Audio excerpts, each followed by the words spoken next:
Hi, this is my remake video of the PCSX2 emulator, and I made a remake because a lot of people have been asking me questions.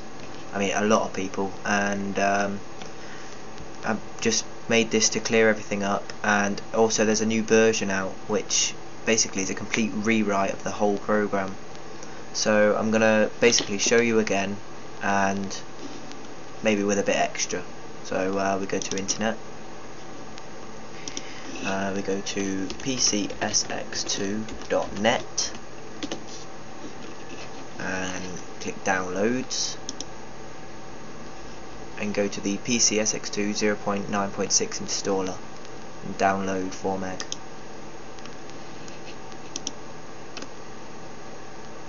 And wait for that to download.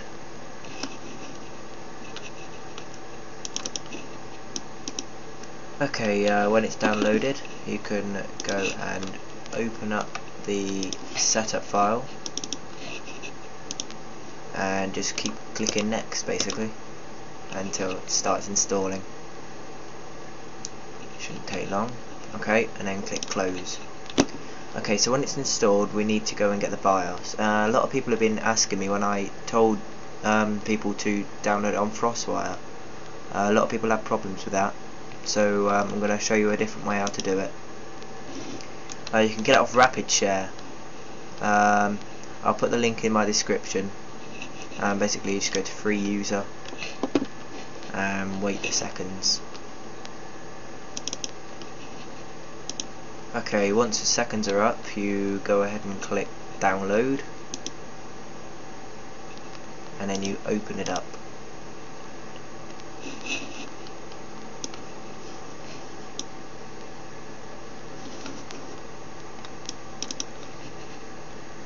Okay, once it's downloaded, you open it up, and inside the RAR file there'll be that folder, PS2 plus BIOS. You go into that and you click on PCSX2 0.7, and then ignore all this. You just want to go into the BIOS folder, and everything in here you want to highlight, and then you want to go to Start, My Computer, Local Disk, Program Files, PCSX2 and BIOS.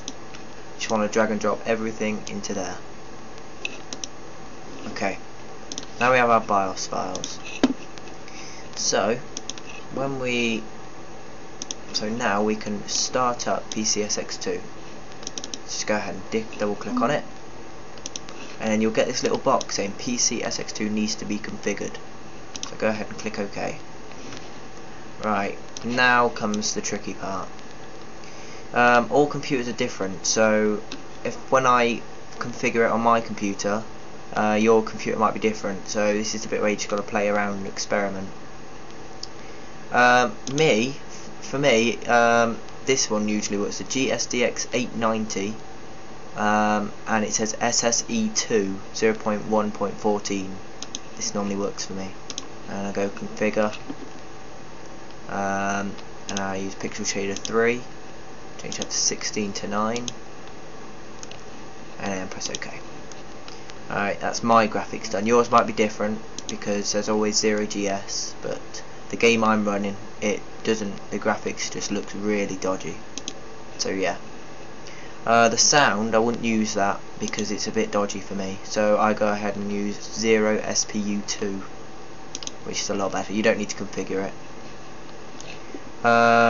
It comes with Lilypad plugin, which is good for Final Fantasy and Kingdom Hearts, which is the game I'll be playing. So go ahead and click configure on the controller one, first controller, and click this one, pad 1. Right, here's where you have to assign everything to your keys that you'll be using. So I'm going to have cross as space, I'm going to have square as 1, triangle as E, and circle as 2. And then if you're having Final Fantasy or Kingdom Hearts, the left analog stick will be for moving. So I'm going to have left analog stick up is up, down is down, left is left, and right is right. Okay, I don't really concentrate on the right analog stick for now, because this is just the game I'm playing. So I'm going to go ahead and configure L1, L2, L3, R1, R2, R3. I'm going to have L1 as G, L2 as H, L3 as J, R1 as K, R2 as L, and R3 as semicolon. Okay, once that's done, I'm going to go ahead and do my D-pad. I'm going to have up as W, down as S, left as A, and right as D. Okay, that's pretty much it for me.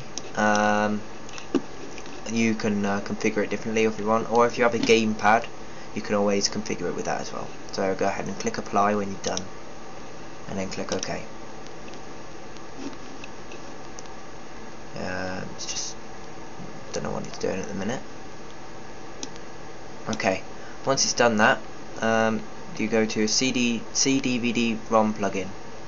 I would suggest always going with Linus ISO CD-DVD 0.8.0. I use this to play Kingdom Hearts. In this I'll be doing Kingdom Hearts 2, and then go ahead and press OK. I'll do another video and showing you how to download games and how to make them out of your own PS2 games as backups.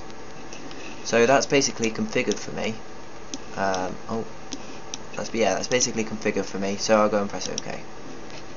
Then you get this little dialog box, and this is very important. You need to go to CPU, because this will control how fast it runs.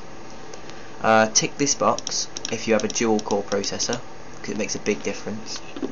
And you got these 4 settings. I mean, this basically speak for themselves. It just tells you what it tries to do. Normal on mine, it just runs at super speed. Limit is just about the best for me. Frame skip and VU skip is like for slower computers. So okay. And then one more thing you got to configure is speed hacks here. Right, this is for really slow computers, or if you basically just want to speed it up. It just speeds the whole emulation up basically. I usually use the 1.x1.5 cycle rate. I wouldn't go with any of these because they don't work for me, but you can try them if you want. So go ahead and click OK. So then I just go ahead and go File, and then run CD-DVD. Then it should start up. There it is.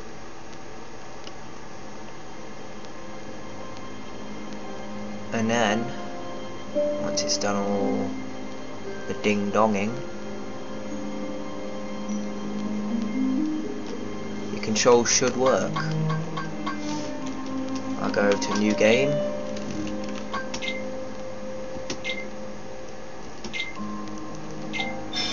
and it should all work if you've done it correctly. I doubt that the starting video will work on this computer because it's a bit slow. Oh, it's running alright.